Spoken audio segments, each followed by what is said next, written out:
Welcome everyone to this webinar. I'm on the Wirral instead of in Brighton today, and it feels slightly weird because I'm used to being at home. I'm at home, if that makes sense, where my family are from. So it feels slightly unusual, hence me having a background, because I don't think my brother wants me to reveal his flat to the world. But yeah, welcome. It's really exciting to have Tom and Barbara as our guest panelists today. And this webinar is actually the second in our series called Video Production for L&D. And the focus today is all about designing video content. So our first session was about the practical side of pre-production. So this session is all about the kind of creative and design element of pre-production. And our guests have a lot of experience from a range of organizations and campaigns and learning projects. And we're going to talk about their specific experiences, and that will enable you to draw some conclusions yourself about how to design video learning content. But we'll also be offering some really specific hints and tips throughout the whole session as well. So just some quick housekeeping. You can ask questions throughout the entire session on the chat function. That's the preference rather than the Q&A, if that's okay. And if it's relevant at the time, I'll filter those questions through to Tom and Barbara. And if it's less relevant, I'll save it to the end, where we will have a specific dedicated amount of time for Q&A. Also, we'll be launching some polls throughout, just to keep you engaged and just to find out what you're thinking about various video related things. So if you can engage with those polls, that would be great. It'd be good to get your thoughts. And they are anonymous, so please join in. And finally, we're all on LinkedIn and Twitter, so there's ways to kind of connect with us there as well, and our details will pop up at the end. So welcome, Barbara. Welcome, Tom. I'm not going to go on too long, but just to say quickly, Barbara is an extremely experienced L&D practitioner who is renowned for her progressive views on the profession. She's traversed external consulting environments as well as in-house roles, and she's currently fulfilling a role of learning transformation specialist at Network Rail. I won't talk about the sports stuff because we won't shut up for the rest of the session. We'll end up talking about sport and things like that. So we'll leave that for another time. But Tom has been making video for learning since the 80s. And in 2003, he founded Nice Media, where he is the creative director. And he has directed, and I can vouch for this because I have to deal with our Vimeo account, hundreds, if not thousands, of learning videos for agencies and for most industry sectors. So a real portfolio of work there to draw from for this session. So I have actual paper, gone analog. Let's start with when you both first worked together, because obviously that was quite a while ago now, but the project that you worked on was really innovative for the time. So I think it's a good place to start. So starting with you, Barbara, can you tell us about that Moments of Truth project that you and Tom worked on together? Sure, and firstly, thanks for joining everyone on that Thursday morning. So I often used to take little trips down to Brighton, since it's sort of a bit of a kind of creative hub, and was doing some ideation with Nice Media.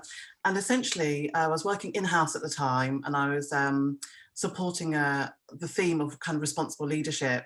And really what we wanted to do is to give senior managers and line managers the confidence to be able to carry on and augment their learning after they've attended sort of formal interventions, to give them the confidence. And really what we wanted to do is shift away from a piece of video where it was telling people what to do, and much more that individuals would engage in the narrative about what they see, what they hear, and what they feel. We worked with Nice Media, and there's a bit of a clue to the name of the company, but we were really sensitively trying to think about a subject matter which could ordinarily be quite bland and might feel quite parental, and really just try to make sure that we were scripting some really quality drama to elicit the very things that we were looking for. So that's a little bit of an overview. Excellent. Shall I just tell a bit about my recollection of it, Georgian? Yeah, that'd be great. Yeah. Well, yeah, because at the time that was the biggest drama I've done. You know, I'm not even sure if it's not the biggest one I've done since, actually. It's because it was pretty enormous. Because you know we had multiple characters set in multiple continents with overarching narratives and intertwined narratives as well. So it was, you know, very complex and very interesting. And you know, the fun part of it was, you know, it's great making drama, but also making where we were filming looking like different parts of the world. You know, with the style, you know, little things like notices on the wall, just tiny things, and lighting and so forth. And then also the other thing I can remember very clearly was having to, the seat of the pants bit was that we had to do stuff in Russian and Arabic, which of course I know nothing of. So the actors are doing that, and you're relying on them to watch it back in the monitors and say, was that all right then? The performance seemed fine. Were the words all right? You know, those are the, but anyway, it's it all came out really well in the end. So yes, thanks, Tom. Just reminded me of a sort of quick build. What we wanted to do is represent the global nature of the business, so not have the very typical everything done from a Western perspective. And also we did want it to be that everyone was speaking in English. So what we wanted to do is put the large swathes of our audience into the out group by having some natives speaking situations and with subtitles. So it was essentially flipping the script in that sense. And Tom, I don't know if you can remember, but even the stakeholders that were involved, they assumed that we had done a bit of a jolly around the world, because the way that you graded and treated particular locations looked as if it was in those respective locations. So I do remember that piece of feedback. yeah, that was very rewarding to hear. Yeah, amazing. I think I'm just going to kind of talk about the poll for a second, because there's a connection to the question on the current poll to what you're talking about. So this Moments of Truth project, like you say, was representing kind of the global nature of the business, and with that came all of the challenges in terms of the casting and the actual filming to, you know, I'm guessing to not be London centric, for example. You know, that's often a big challenge. It's like, oh, it's going to be too difficult to do a drama because we'll never do justice to the diversity of the organization. But obviously you went for it anyway at that time, which is quite impressive, because even now people kind of shy away from that. So in terms of barriers to getting started with video, I think that is definitely one. But other ones that have come up here are getting script sign off before we start. So I just want to get your thoughts on that in a second. And also Craig has mentioned the perception that video has to be perfect, which is just a fear factor, I suppose, isn't it? Just a fear of things going wrong or not being good enough. So yeah, just what are both of your thoughts on this, the idea of like the biggest barriers to getting started with video?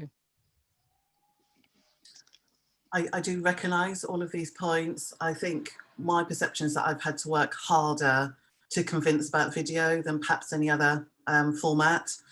And I think for me, it's the sensibilities around discovery and needs analysis that still has to take place, and even more so in this theme, because you have to do some influencing. In relation to the script, that was complicated because of the nature of our global audience, and because we wanted scenes to be in native tongues, we had to engage global representatives to make sure that authenticity was absolutely spot on. So it was a cast of what felt like thousands involved in that. But I think as a result, whilst perhaps feeling painful at the time, sort of really resulted in that authenticity that I was looking for. Was it worth it in terms of the content that you generated, and kind of what was the outcome with the content kind of down the line? It was absolutely worth it, because some of the criticism, as I've said, is that most of the learning felt very Western centric. And we had individuals, I mean, just to give some context, I think the locations, and Tommy might have to help me out here, I think the locations were supposed to be filmed in Azerbaijan, Singapore, Moscow, London, and the natives from those locations just said, actually, thank you for representing us. Thank you for the scenes being authentic to our particular challenge. So for example, there might have been something kind of around Ramadan. There might have been, you know, something contextual to that location and that situation. So whilst I would say that there was a lot of front end loading, absolutely in terms of engagement and people really getting behind it and understanding it is for them, then absolutely worth it. Brilliant. I think that is, I think all that's true and a good analysis. But I would say, of course, that was a particularly, you're lucky to have that budget and to be able to have such a diverse representation. And then a lot of people maybe have a smaller budget, but they want to have a diverse representation. And that's a sort of a bit of a, for a lot of people, that can become almost a paradoxical challenge, and I think one of the main things I would say is don't get too literal about your notion of representation if you're only, having to show 5 actors and 6 scenes or something,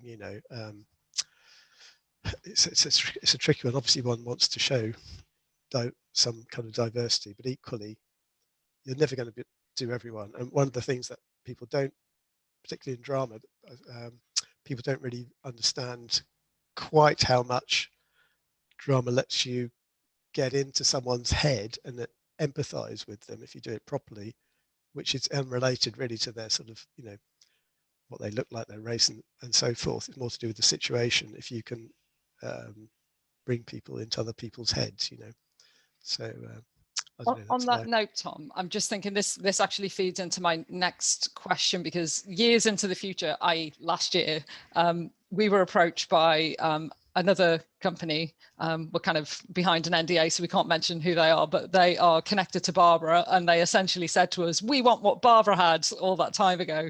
And so we actually produced quite a similar project, but in a different way. Actually, we did this one in a white studio. So and that kind of connects to what you were saying about budget and not taking things too literally. And also, obviously, I don't know if that project between you back in the day was included any kind of Zoom or video conference element. I'm guessing not, whereas this current one in 2020 did, as you can imagine, very relevant to the moment.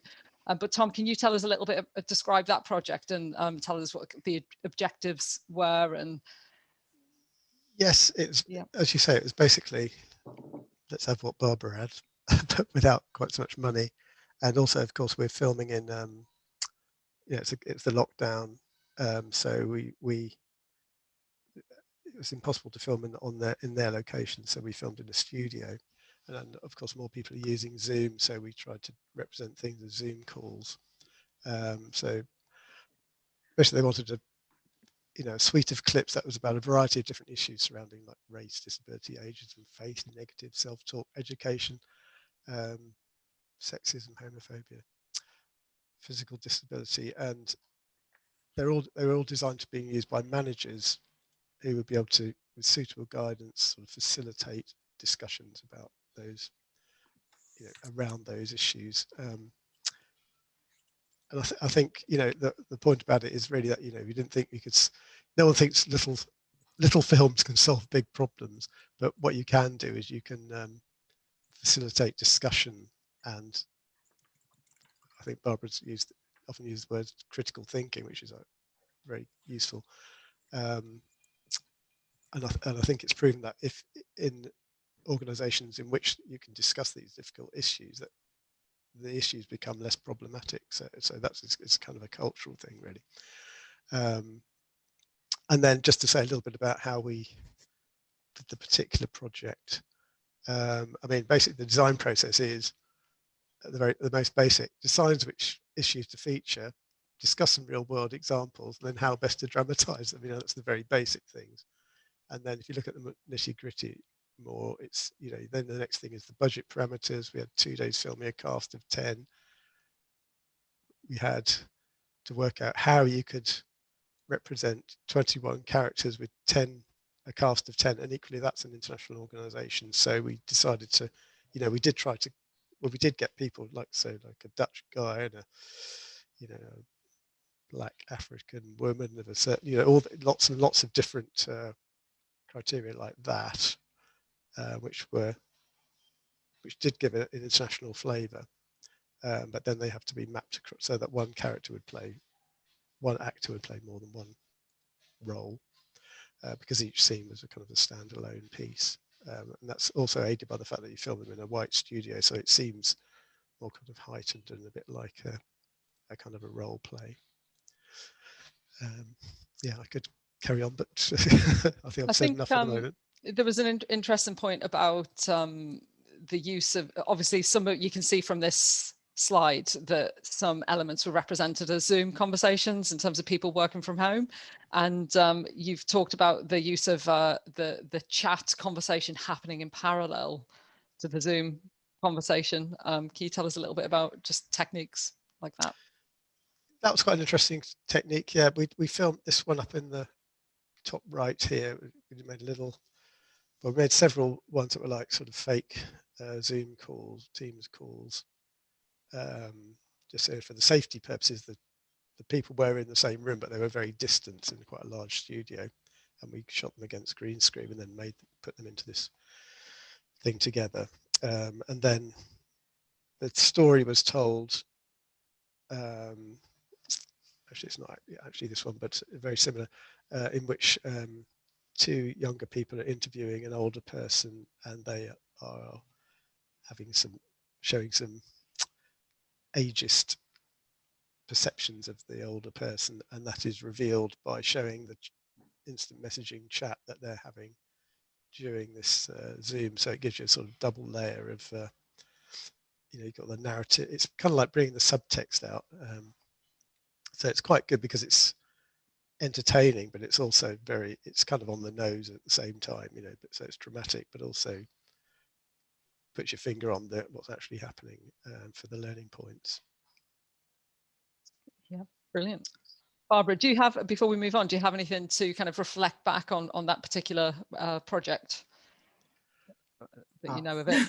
In the interest of time, one of the things that I just want to pick up on, because I think it might be misunderstood, we weren't trying to map the entire organisation. That wasn't the intent. It was to look for sort of points of difference so that they can be, so those can be illustrated very well. So, for example, we know that in Asia, in some parts in Asia, they've got a different connotation to sort of speak up than perhaps that we might do in the UK. So it's really about sort of flushing out those points of difference rather than saying, well, here's someone here's someone who's got black skin, here's someone who's this, there's that. It wasn't intended to be that, because sometimes that can come across as quite crass and quite forced, but it's more about how do we sort of share those perspectives and points of difference. So that's the first thing. I think the second thing, in terms of unintended consequence, it was used predominantly to give the line manager confidence to be able to carry on the conversation, because that's one of the things that fails us from a formal sense. But what happened is that the team members decided that they wanted to look at it in their own time. So that's one. And then it was also used in town halls as a sort of a kick-off for meetings. And I think they also sort of took it round to milk rounds and had those conversations with graduates as well. So there was a number of different use cases in which it was used, which was not intended, which is fab in terms of sweating the asset. Brilliant. Okay, that's really handy. So the point about points of difference, obviously you would have had to consider how to address that problem within that organisation at that time, and you came to drama as a method. And we've just shared an article that a previous webinar about how drama is a great way to challenge unconscious bias in an organisation. But can I ask, what else did you explore, or did you explore anything else, or was it purely that you knew that drama was going to be the best way to kind of deal with those points of difference and really highlight those issues?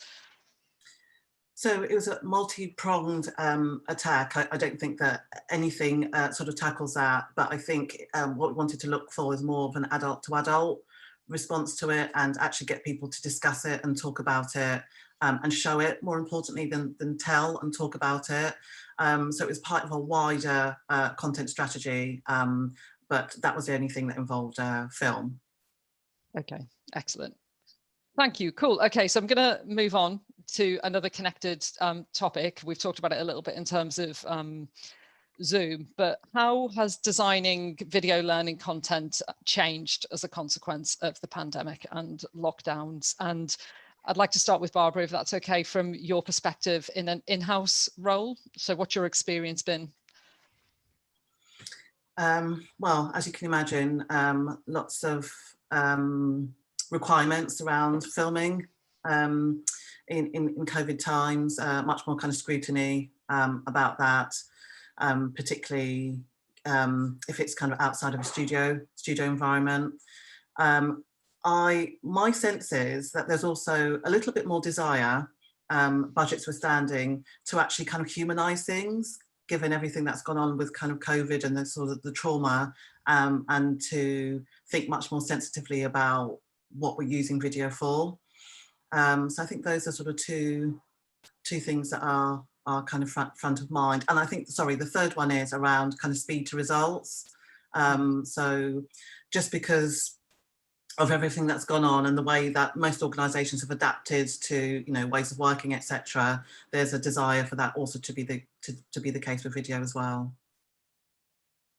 Brilliant. And Tom, what would you add from your kind of experience at NICE as a video provider? Yeah, my mind goes more to the practical in terms of filming, you know, which we've got in this slide here actually at the top. So, for example, oh, you've gone to the next slide.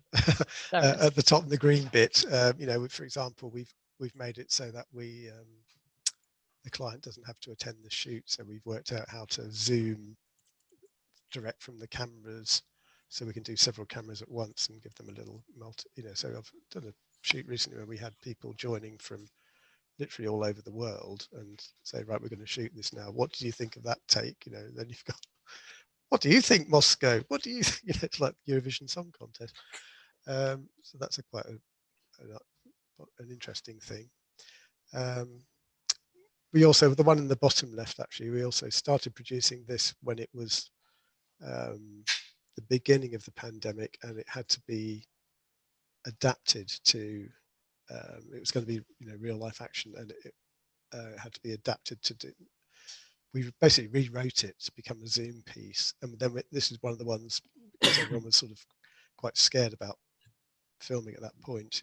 We actually filmed that via Zoom, and the way that we did it was to, you know, train up the actors, get their lighting right. We sent them audio recorders, so that, because the audio is one of the problems that you get. You can put up with sort of bad video, but not bad audio. And then it was literally like a little play that we rehearsed, and they just went through, and it kind of was chunked up through the course. So that's, I don't know, those are a couple of pragmatic responses, if you like. What do you both think is kind of coming next as lockdown eases? Do you think it's kind of going to filter in slowly to being more of the same, or do you think there's going to be a shift? So I think there's two things. Typically, sort of what happens in the consumer world impacts us in organisations, and that I think will also be the same for the rise, the meteoric rise of sort of TikTok and that type of sharing content. I think that will be kind of pervasive in organisations, and people would understand the user-generated piece, back to kind of Craig's point. And then I think then, because that will be a style and a treatment, and then I think it will sort of take the pressure off thinking about video in a very binary way, which I think many organisations have done to date. So that can be the very organic, fast moving, and then it will allow the sensibilities for the kind of the scripted drama to take place as and when it's needed. So I think that we'll see probably more of that. I like that idea, because I think what excites me about drama is stimulating conversations, you know, and exactly what it's best at. And so therefore the TikTok thing is those kind of things. I don't know how well there's a lot of fear, I think, of sort of wild media in, if you like, in large organizations, isn't there? But nevertheless, it's, you know, it's in there. That kind of thing is great if you can get someone excited about something. I mean, it's kind of like what you're talking about with the town hall and so forth. You know, someone's actually stimulated by your content enough to actually want to talk about it. That is, you know, marvelous. That's really what you want them to do. And that, it's almost like we planned this session, because that filters in nicely to the next bit of conversation, which is around success and what that looks like when it comes to video learning design. So more specifically, how would you advise someone who wants to design a learning campaign that includes video drama, but they need to make the business case internally? So how could they possibly show that this can be measured as a successful piece of work? Who are you going to point to first? I'm going to go to Barbara first. Okay. So in my opinion, the sort of the ROI argument doesn't lend itself neatly, and I caveat neatly, to video, because I don't use video as a one one singing all dancing thing. It's always for me part of a wider content strategy. So I wouldn't sort of scrutinize the video in isolation. So that would be my first point. My second point is that where it sort of gets a little bit messy is that I think that we sort of just jump straight into video. So in my case, sometimes people have walked over to my desk and said, we need a video. And in other cases, we've arrived at that sensitively. But before a script takes place, before a conversation sort of takes place about treatments, etc., I've taken my cues, and I'll see if I can find the link to it, but I found this probably about sort of 6 or 7 years ago from a media agency, that you basically start with what is your primary objective, and there are sort of 4 broad things, and it's not to say that a video can't potentially be all 4, but what's your primary? So let me see if I can remember them. So is it to entertain? Is it to inspire? Is it to educate? Or is it to convince? And if you start off with that, then you can map back at the end, has it sort of met those sort of broad, those sort of broad aims? And that flows through the way that you would couch it into one of those 4 terms. That will map through to stylistically how you shoot, the types of camera kit that you would use, the tone and the sentiment, etc. So first of all, identify what's your primary objective, and then I think the other piece is to be very mindful of having a plan about where you're going to put it. So for example, I always do some sharing in something like Yammer. It could be something else, but why I like sort of sharing in Yammer is because it will help you to understand sentiment analysis, how people are talking about it, and talking about it, whether it's good or bad, is good. How they're talking about it, also look at where it's shared, how it's being shared, etc. So I look at a range of things to identify success, but not just the kind of the video in isolation. Hope that makes sense. It does. And I think from our point of view as a video provider, we always want to be involved with that wider aspect. Like, we don't want to be seen as just the video producer. We want to be tied into and to understand the whole context and the whole campaign, for example, the video content that we're producing as a part of. And not to blow our own trumpet, but to blow our own trumpet slightly, I think because Nice Media has been embedded in learning since day dot, it means that we do have that understanding, and we're not just the kind of video makers who might dip in and out of what constitutes video learning. It's like we know learning content, and Tom especially knows a lot about learning content, so that is handy. So Tom, from your point of view, because obviously a big barrier for us is that we're often, A, we're behind NDAs, and B, we might be kind of utilised in a particular way as part of a project, and then, you know, we have to do lots of follow-up, don't we, to find out how something has actually performed or been received within an organization. So tell us about kind of your experience of measuring success over the years. I feel like an incredible minnow compared to Barbara here, I have to say, because, you know, we're very usually at a distance, you know, in these things, and we don't always get to see how they go. But what we do try to do is, as Barbara said, you know, the video is just part of a larger project. And so we do try and really get to properly understand that function, and to serve that as best as possible with the client. So it's not just about, you know, making a pretty film. You know, it's what can this film achieve? How is it going to relate to the other parts of your learning and your campaign? You know, and then when we're lucky, we get to get some understanding of how it has worked. You know.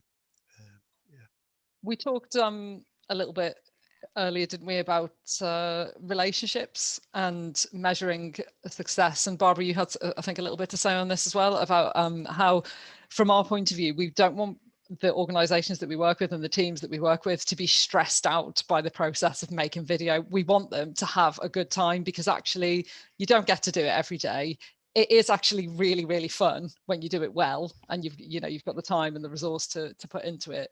And we really want people to, at the end of it, to be like, yeah, we've just made a really great piece of work and we really enjoyed working with NICE, obviously. So that's obviously for us, that's a big success measure, relationships and the enjoyment of the people who've been involved. But yeah, do you have any thoughts on that, Barbara?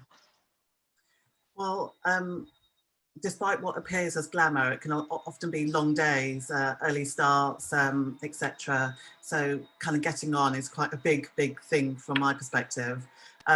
For me, I've been really nosy over the years, so I join recce's, I join casting sessions, and turn up to the shoot itself. So if it wasn't an enjoyable experience, that would be sort of quite hideous. But I think for me, when contracting, it's important to, because you're working quite close proximity over a period of time, it's to frame it as a partnership rather than a client-supplier relationship. I think that's what gets the best out of both parties, because you're bringing different things to the table. The in-house person should instinctively know their organisation and their and some of the foibles, and you're bringing the breadth of knowledge that you have from working with a variety of different clients. So for me, that's a marriage. Brilliant. Anything to add, Tom? Marriage is a nice one. Yeah, no, it's completely about trust and getting a good, working relationship. And I think if you, the more you can build that, the more you can honour. We want to honour what the client wants to achieve. If they believe that in us, I think that's the thing. Then you can develop trust, and then actually, if you've got a good trust, I think then what you build, you sort of know it's going to be good, because as you go along, it's kind of you don't build anything unless you know you're building it on a sort of solid foundation. And if you're doing that together, then unless something goes hideously wrong, it's you've got a good result at the end, which has an effect. Brilliant. Okay, so moving on to our next kind of section. A lot of you may already know, because we've been posting a lot about it on LinkedIn and Instagram, Twitter, for example, that Tom has been kind of creating and presenting a series of videos called What Can TV Teach L&D? It's literally what it says it is on the tin. And each episode takes an aspect of a popular TV series and looks at how we can use similar techniques in video-centered learning. And obviously the idea for us is that this is quite a fun piece of content, and obviously, especially during the lockdown period, we've all watched a lot of content. I might just be speaking for myself, but I think I'm not. And so we'll share some links in the chat as well, so that you can go and watch some of these episodes yourself. But I thought it'd be a bit of conversation now, and it'd be really good to get some input from attendees.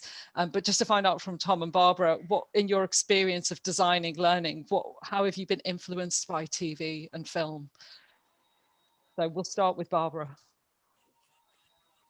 I've taken, can you hear me okay, by the way? Okay, cool. Yeah. So I've definitely taken my inspiration from TV and film, rather than, kind of the corporate space. And I think there's a couple of things in particular that I have used over the years. So one is the stylistic approach that Tarantino uses. Not violence, I have to say, but there's a couple of approaches. One is that he is known for using the wide lens, the wide shot, quite often. And for me, that's really important, because it helps to contextualize the narrative and helps you to understand, I've got brown walls, and you sort of build up a picture, of me as kind of the subject matter. And I think the other thing that I quite like is the use of parallel narrative. So for those that are not familiar, it's sort of two storylines taking place at the same time. It just adds some dynamism and some energy to it. So that's two approaches. And then another one, and I can't remember where I stumbled upon this, is the use of a piece of kit called, Tommy might have to make sure I'm pronouncing it correctly, but Interrotron, which sounds very space agey, but it's basically a piece of kit which is pretty much predicated on using a mirror and 2 screens, and it really allows you to get really close and intimate. So it's not just about the shot, but it's just the way that the shot is composed to really bring a very candid approach into the film. So that's just a couple. I could go on, but those are a couple at the top of my head. I think the piece of equipment that you're talking about is essentially what we call the iDirect. So it's about kind of the person being interviewed or the contributor looking directly into the lens, but because they're talking direct to an interviewer, it gives that kind of sense of intimacy. I think that's the same. I'm on mute. Sorry, you muted me. I think because there's some background noise. But yeah, no. In fact, this Interrotron, that was invented by a famous documentary maker, and I can't think of his name just now. But the Interrotron was electronic, in fact, but what's become to replace it is the iDirect, which is it's almost like sort of Victorian theatre illusion, because it's really like a periscope with semi-transparent glass. So what it is you stand next to the camera, talk to your interviewee, and the interviewee can look directly into camera. It's quite a common thing that you will have seen on TV documentaries. I think it was Errol Morris. Errol Morris, that's the guy. Yeah. For example, it's featured in the documentary about Bros. Yes, it is, which is a great film. I've got to say. It was very nostalgic for me. Yeah, it's good if you're doing something that's kind of intimate. I think is one of the main things, or sort of intense. Funny enough,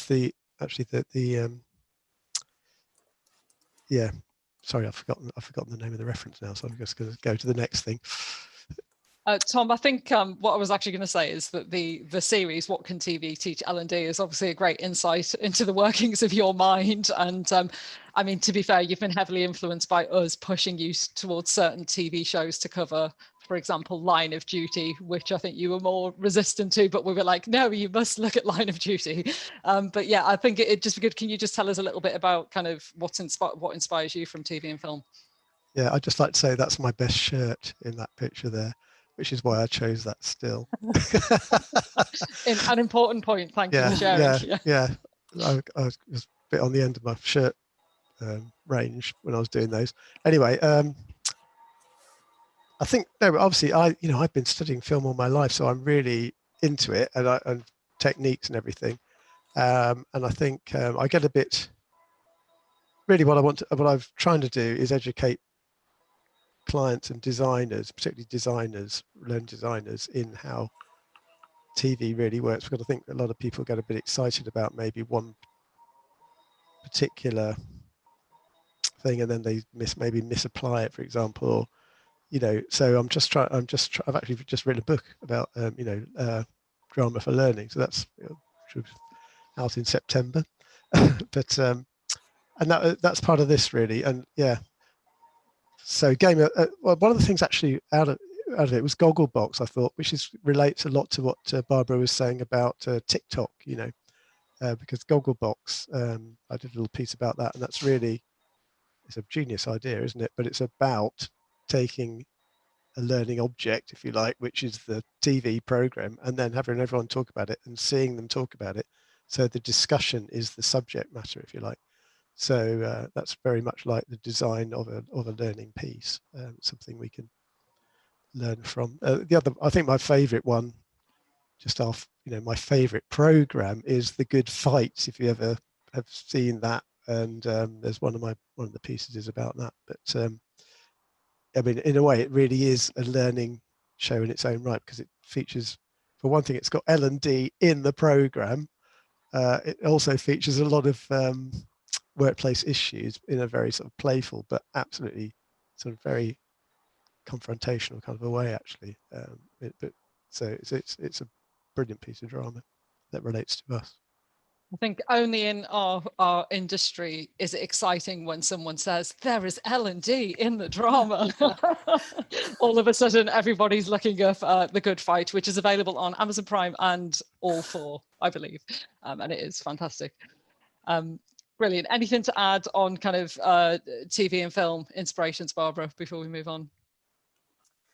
I think since I started doing more work in terms of using video to support activities. I've found that I'm scrutinized much more about what I see on sort of TV and film. The thing is, we're all sort of very discerning that way, because we pay our money, you know, to either Netflix or kind of go to the cinema. So I would say that we're all actually discerning customers where that's concerned. But I think I've got used to some of the techniques that I used, really. Brilliant. Okay, so now we have plenty of time for, firstly, you to both share any final hints or tips. So, and also for Q&A. So if anyone has any questions, please start putting them into the chat box. And in the meantime, Tom and Barbara, if there was one thing that you would want people to take away from this session today in terms of how to design video in a learning environment, what would you say? One thing. Wow. It can be one very long extended thing if you like.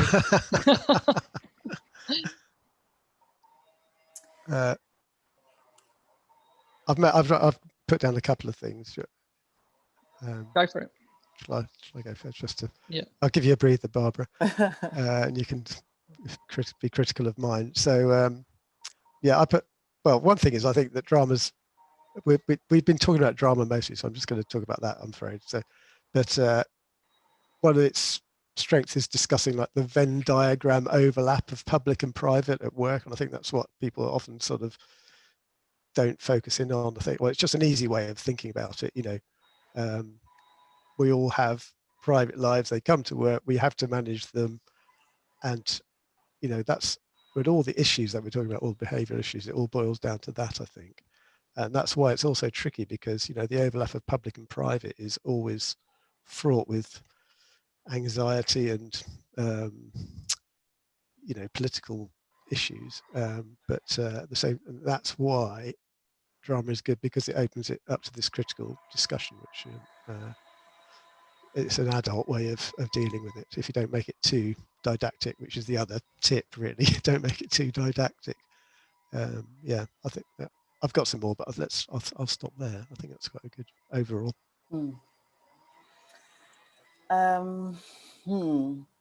I think it's possibly more of a lessons learned from my perspective, which is we've already identified that you know, in terms of unlocking the purse strings can be problematic for some, but what I've realised is that you need to work really hard to do the influencing. So what I have done on occasions is use like an animatic or something to really convey the story of the why before we even, you know, kind of get into the detail.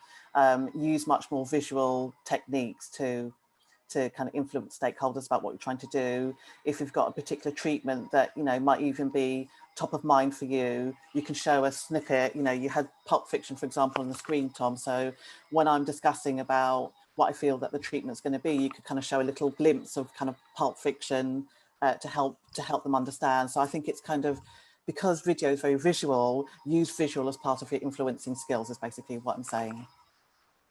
Brilliant, that's great. So we've had a couple of questions come in. So firstly, what quick win would you recommend to folks who want to get started with video next Monday morning? I think that's a reference to 21st of June, but I'm not quite on top of the calendar. So starting with you, Tom, what quick win would you recommend? Yeah, I was just thinking that I suppose I was thinking both in drama and in, you know, just in, if you say they want to get started in it, maybe it's then you just generally start to think of self-done stuff or talking heads. And what I would say is the main thing is, you know, it's not a video, whatever it is, isn't about sort of semantic type learning. It's about you know, sort of attitude and emotion and this kind of thing. So try and think about it more like that, really. I think that's that's my little tip. I would add something from my role as solutions consultant at NICE, which is that I'm always up for a chat with anyone about anything that's going on in your organization, and as Barbara talked about earlier, your objectives. So if you've got particular objectives at the moment, I'm happy to look at those with you and map out where video might be the answer. And it won't always be the answer, but there might be some opportunities where it's a great answer, and that it you know, and it doesn't have to be really complicated. There could be quite, you know, simple approaches to the quick win idea. So yeah, and that's completely, you know, I'm available. I wouldn't say anytime, but I can book you in the diary. So next point. Oh, sorry, Barbara, actually, do you have a quick win in mind? I think you could do well to look at some of the people who are producing good content on TikTok and see what kind of constitutes good user-generated content. That feels sort of quick and easy. And I think the other one, if I could sneak another one in, is to really get to understand, as Tom was saying, the importance of audio, because even if it's a sort of a, you know, something shot on your smartphone, people have definitely got much more discerning about the kind of the use of video, audio. So, you know, make sure you kind of invest. You can get some really good quality rodeo kit on Amazon for, you know, for quite a small price. So take your smartphone out and start practicing yourself. Brilliant. They're great ideas. I'm kind of averse to the idea of looking at TikTok for influence, but that's only because my stepchild constantly sends me TikTok videos, so I've got associations. But I'm sure there is some gold in there, and I need to open my mind. There is. That, yeah. So quick one. What topics lend themselves to video drama treatment? It's for both of you, but we'll start with Tom. Well, I did already say this thing about the sort of the public and the private. I think that's one of the main things. It's anything, you know, it's anything which is a sort of interpersonal issue. It can be a, you know, a grey area. I mean, I think one interesting sort of way of looking at it, turning it around, is to say, what about compliance? You know, compliance is useful because compliance is not about ticking forms, it's about culture, you know, because the compliance is, people don't comply when there's a poor compliance culture, and that's so drama is useful for that, to address you know, I know this is sounds a bit heavy, but you know, I've literally had a thing on the a case study about, you know, trying to train American police officers when they to stop, you know, if someone's literally when they've got the knee on someone's neck, and saying, how does a person who is you know, like a younger, a more green officer, if you like, challenge the other person who is doing something wrong? And they've, I think these were done in scenarios rather than video drama. In other words, sort of discussed scenarios. And that was the objective there, was to reduce police complaints. But this was one particular type of scenario that they mentioned in this case study. And anyway, it had some fantastic impact on reducing police complaints, which sounds like sort of slightly, you know, not such a great aim, but you know, no, but you know, it's a measurable thing. I think that's one of the reasons. So I think that is quite a sort of profound way of looking. I think it's a real case. And from my perspective, two things. It's a great question.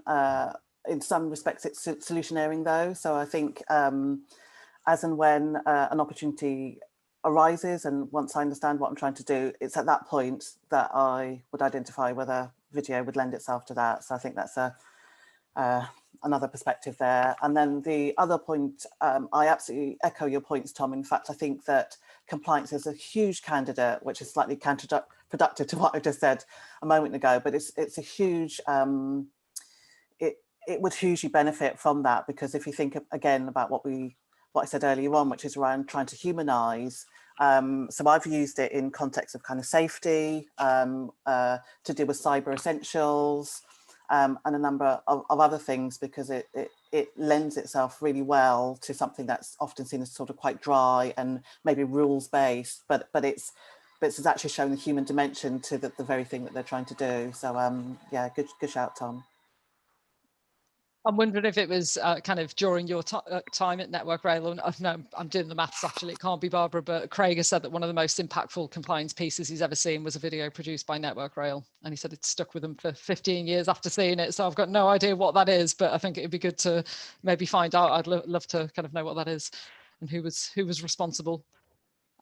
We've got another question from Rosalind, who says, what skills do you need in your team to start regularly producing video? Like kind of worms, as we know, but where would you start at least? I'm actually giving a course next week on just for people who have to record processes in a pharmaceutical factory, and so we're just giving them the absolute basic training, which is really how to what pieces of equipment they're using, and they all have phones, so we're going to do it on phones. What pieces of how they're going to edit it. We're actually doing iMovie because they're using iPhones. iMovie's an Apple software, so they've already got the Apple ID, so that's sort of sorted straight away in terms of IT security and so forth. And we've just got them little, very simple tripods you can put a phone in, because one of the problems they were having was people looking at their videos were getting a bit nauseous because of the wobble. So these very basic things, I think, are what you need to learn, is how to hold something still, and film what you're looking at, what you're describing rather, and then also actually iMovie's got a thing where you can put a voiceover on afterwards just by holding up the phone. So those are a few. I don't know. That's what we're doing in a real case. So. Brilliant. Anything to add, Barbara? Not from a technical viewpoint, because Tom's much more better placed to talk about that than me. But so I'm going to tackle it from the perspective of mindset. And what I would say is a mindset. I think this might be something that kind of Craig said earlier as well, but it's a mindset about not taking yourself too seriously. These are not kind of Hollywood blockbusters, whether they're shot on the smartphone or not. And it's more about the curiosity and desire to want to make a difference and to kind of shift the narrative and the tone, opposed to sort of thinking about the minutiae of detail, which is what something like Tom and you would perhaps be more interested in. But the natural curiosity to want to engage and kind of create something that has some legs would be what I would be looking for in part of my team members. Yeah, I agree entirely. I think that mindset point is really important, because essentially if you do get too hung up on the minutiae, you probably won't actually ever do anything, because unless you're kind of that way inclined, and not everyone is. So I think that's a really good point. Definitely about keeping it simple. But sorry, just very quickly, I'll just say, yeah, definitely YouTube and TikTok are much better models than TV if you're trying to look at making stuff yourself. Just use it, take your inspiration from there. And I think I'd definitely give a plug to Storytagger, our Brighton-based friends who have obviously developed an app for recording kind of selfie-style videos that gives a bit of assistance and structure to users as well. And I think that's really great for organisations. That's a really good option to kind of encourage a really supported approach to that getting started thing. So I can kind of type their link in the chat box as well in a minute. Jez has asked about, in respect of L&D, if it all has COVID-19 changed the production process, and in what ways, and is it going to continue into the future? I can say a little bit about that, just because I've been heavily involved in how we've kind of developed our processes and policies and procedures over the past year. It has changed. It's changed in multiple ways. It's kind of like it's the same, but it's different. And we, for example, we do a COVID specific risk assessment as part of our recce process for every project.